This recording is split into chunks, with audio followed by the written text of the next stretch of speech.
பார்க்குறதுக்கு புட்டு போல் இருக்குல்ல, ஆனால் இது புட்டு கிடையாது, மீன் முட்டை பொரியல். நாங்கள் மீன் முட்டையை செனன்னு சொல்லுவோம். நீங்கள் எப்படி சொல்லுவீங்கன்னு மறக்காமல் கமெண்டில் சொல்லுங்கள். வாங்க இந்த பொரியல் எப்படி செய்கிறதுன்னு பார்க்கலாம். மீன் முட்டையை நல்லா கழுவி வச்சுக்கோங்க. இது ஒரு பை மாதிரி இருக்கும், அதுக்குள்ளே தான் இந்த மீன் முட்டைகள் இருக்கும். மீன் வெட்டும் போது இந்த செனையை சேர்த்து வெட்டினதுனால தனித்தனியாக பிரிஞ்சு வந்திருக்கு, அவ்வளோதான்.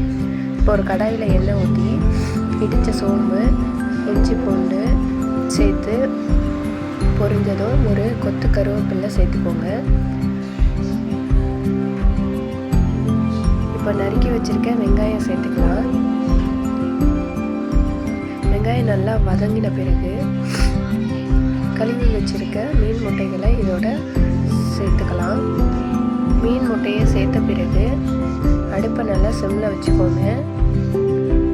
சிம்மில் வச்சுட்டு நல்லா கைவிடாமல் கிளறி விடுங்க. இப்போ எல்லா முட்டைகளும் தனித்தனியாக பொரிஞ்சு வந்துடும்.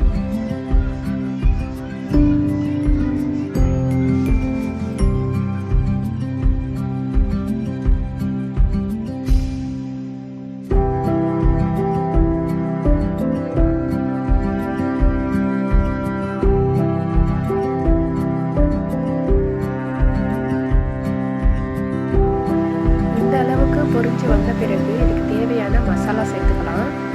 இப்போ நான் இதுக்கு சேர்க்குற மசாலா என்னென்னு பார்த்தீங்கன்னா, கொஞ்சமாக மஞ்சள்தூள் சேர்த்துருக்கேன்,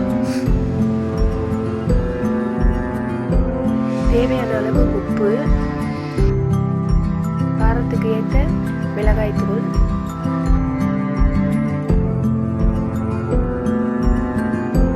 நம்ம வீட்டில் அரைச்ச குழம்பு மசாலா தூள் கொஞ்சம், இதெல்லாம் சேர்த்து நல்லா அதோட பச்சை வாசனை போகிற